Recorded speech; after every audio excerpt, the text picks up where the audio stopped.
बिस्मिल्लाहिर्रहमानिर्रहीम अस्सलामु अलैकुम वरहमतुल्लाहि वबरकातुहू। इस पूरा शोभ दौर में यह शायद पूरे साल की सबसे बड़ी खुशखबरी है। कौम को अगर हकीकी आजादी मिलनी है तो उसके सिलसिले का आज सबसे बड़ा फैसला आया है।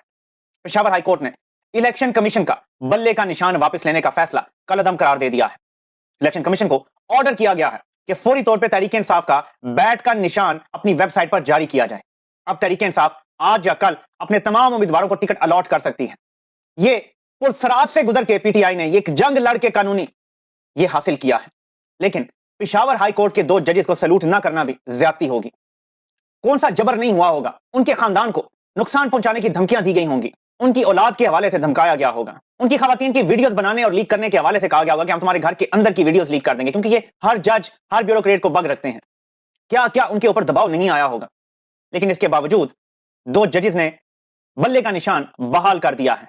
अब महज 28 दिन रह गए हैं। मेरे ख्याल में इस मौके पे काजी फायदी साहब अगर इलेक्शन कमीशन की अपील भी सुनते हैं, क्योंकि इलेक्शन कमीशन एक बेशरम इलेक्शन कमीशन है, एंड मुमकिन है वो अपील करने चले जाएं सुप्रीम कोर्ट में। हालांकि उनका काम सिर्फ शफाफ इलेक्शन कराना है। अगर उनका फैसला कलअदम हो गया है, वो अब शफाफ इलेक्शन कराने पर तवज्जो दें, लेकिन वो फिर एक प्राइवेट वकील करेंगे और सुप्रीम कोर्ट में अपील दायर करने की बात करेंगे, जिससे साफ पता चलेगा कि इलेक्शन कमीशन एक पार्टी बन चुका है तहरीक इंसाफ के मुकाबले में। आज के फैसले के बाद पूरी कौम एक ही सवाल कर रही है कि पेशावर हाई कोर्ट के इस फैसले के बाद लंदन प्लान जारी रहा, या सूरत हाल यह है कि जाती उमरा के महलों में बैठा एक शख्स घबरा गया है।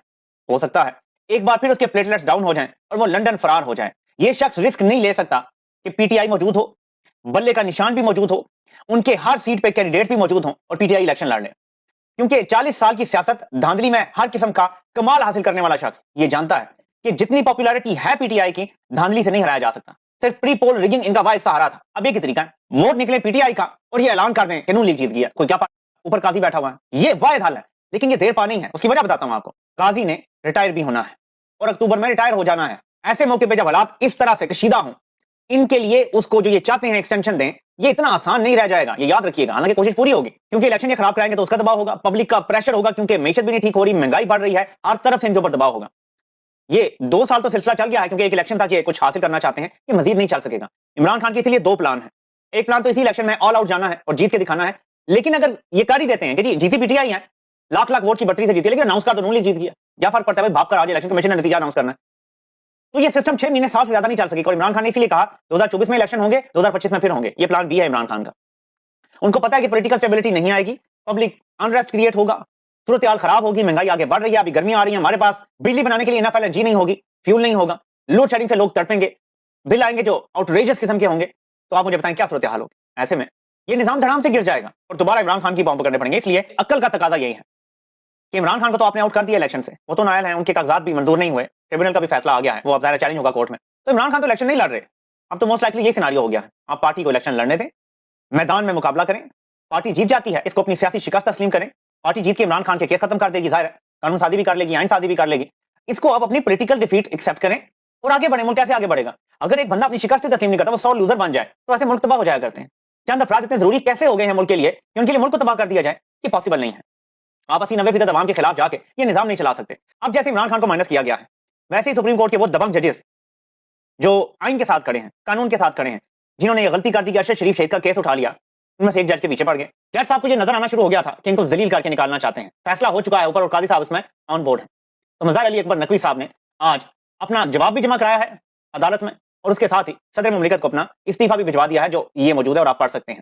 इसमें उन्होंने कहा है कि मेरे लिए ये इनअप्रोप्रिएट है कि मैं अब जज रह सकूं जिस तरह की प्रोसीडिंग जो मामला चल रहे हैं। अब कुछ लोग कहेंगे कि अपनी पेंशन बचाने के लिए फैसला आने से पहले मुस्ताफी हो गए हैं।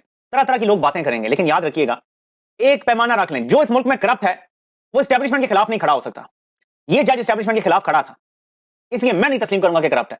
आप जो मर्जी ले आए, मैं ये तस्लीम नहीं कर सकता। आप मुझे बताएं इमरान खान का साथ देने का क्या बेनिफिट था किसी जज को जो ये इल्जाम लगाते हैं ट्रक वाला था, तो वो था, तो ये था। एस्टैब्लिशमेंट एक साइड पे खड़ी है, जो जज उनका साथ देगा वो तर जाएगा, उसको लंदन में जदादे भी मिल जाएंगी, 5 बरियातों में जदादे बन जाएंगी, पैसा मिल जाएगा। वो क्यों इमरान खान का साथ देगा जो अपनी हिफाजत नहीं कर सकते, जो बेचारा जेल में बैठा है, 200 मुकदमात भुगत रहा है?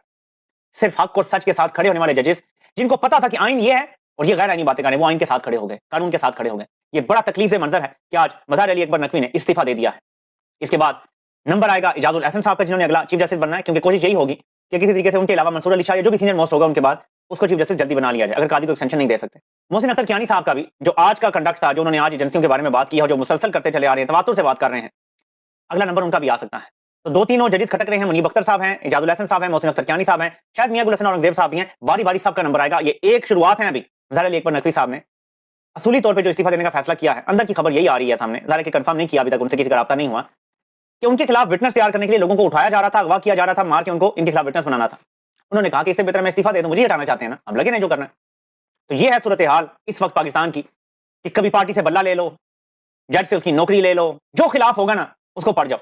पाकिस्तान ऐसे चलाया जा रहा है जैसे गासिबों ने यहाँ कब्जा किया है, कोई ईस्ट इंडिया कंपनी बैठी हुई है और वो हम सब पे जुल्म कर रही है। ये निजाम नहीं चल सकता। इसलिए 8 फरवरी को आपने इस निजाम को बदलने के लिए वोट देना है। आपको बल्ले का सिंबल मिल गया, ये आवाम को मिला, वरना आपको शायद प्रॉब्लम आ जाता कि किधर वोट देना है, किसको देना है, क्या करना है। अब आपने उम्मीदवार तो देखना ही नहीं है, आपने बैलेट पेपर पे देखना है बल्ले का निशान, मोहर।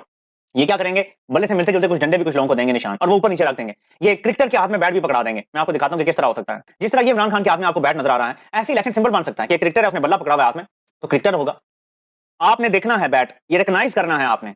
अब इतनी जिम्मेदारी आपकी जरूर है। याद रखें, आपकी आजादी के लिए इमरान खान जेल में है, 10,000 लोगों को जेल में डाला हुआ है। ये आपकी आजादी के लिए वो कीमत चुका रहे हैं। खवातीन है, डॉक्टर यास्मीन राशिद साहबा तकरीबन 73 टू 75 ईयर ओल्ड है, कैंसर सर्वाइवर है, वो जेल में है आपकी आजादी के लिए। वरना एक बयान देके बाहर आज अपनी बाकी जिंदगी सुकून से गुजारे, उन्हें भी तो सुकून चाहिए ना लाइफ में। तो आपने अपना किरदार अदा करना है। नाज़रीन, परवेज मुशर्रफ की फांसी बहाल हो गई है।